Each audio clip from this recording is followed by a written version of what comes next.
Tao po. Tao po. Tao po. Ya. Tao po. Ano yun?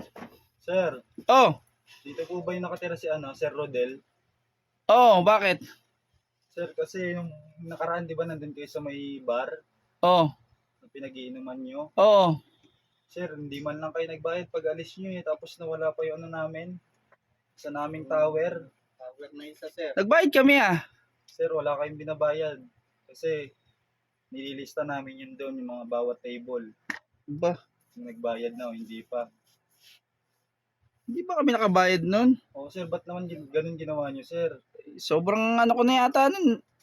Hindi ko alam, hindi ba nagbayad yung kasama ko nun? Hindi, sir. Tapos yung parking pa, pinaasa nyo. Sabi nyo, may susunduin lang daw kayo.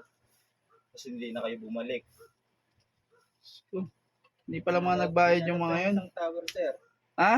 Hindi na nakita si dinala niyo, sir. yung bouncer namin. Sabi niyo, lilipat lang kayo ng table. Tapos, diretsong labas na pala kayo. Nandito, yung tower nandito na ano ko eh. Ito, naitabi ko eh. Hello? Yung maliit ba yun? Yung ano yun, sir, medyo ganito kalaki yun eh. Tapos, ang lakas-lakas niya mag-inom dun, magsayawan. Ganyan gagawin nyo, sir. Eh, wala na, ganyan. Nakainom na eh. Kaya ano eh. Oh, ito pala yung ano. Nakainom. Kayo lang nakagawa ng ganyan, sir. Eh, hindi ko alam eh. Akala ko ano to. Pinadala lang sa akin yan eh. Nadala ko yung ano nyo eh. Yan, sir, ah. Ang tower nyo eh. Hindi kayo basag, sir. Parang may damage, sir, ah. Hindi, ganyan talaga yan. Hindi naman nabagsak yan eh. Ito, sir, may crack pa ito. Basta crack, sir. Oo.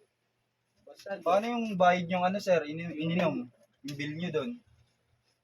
May magkano ba yun? Ano ba yun yung may libo yun. O, 1,000 na lang pala yun, sir. Hindi nyo pa Pulutan. nabayaran. Ito na yung parking, sir.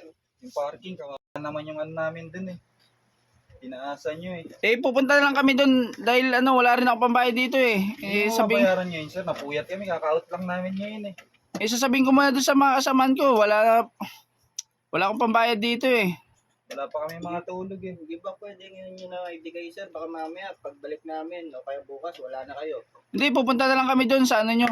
Bale, ano yun? Sinama lang kayo, sir? Sinama lang kayo sa inuman Oo, na yun? pinabitbit lang sa akin yung ano eh. Malay ko ba na... Sinama lang kayo, sir, pero kayo yung malakas yung order doon, ha. Yo, yung malakas yung order, sir eh. Ang lakas mo pang eh. Taas ng kamay dun eh. Ako ba yun? Baka iba yun. Eh, sir, malaking Gawin, tao. Pagkakainom nyo eh.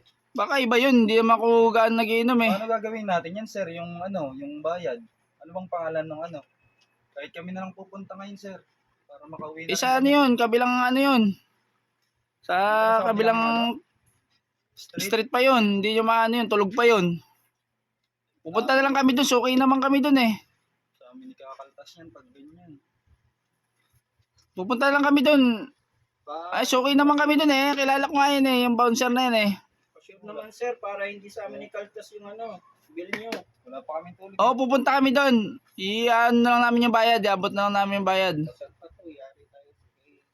Daanan kaya namin, sir. Ano bang mga pangilang bahay kaya? Baka sakaling gising. Eh, hindi nyo maano yun. Tulog pa nga yun. Hindi nyo maano yun. Sige, sir. Balik na lang kami, sir. Pupuntahan yun. O, pupunta na lang kami doon sa inyo.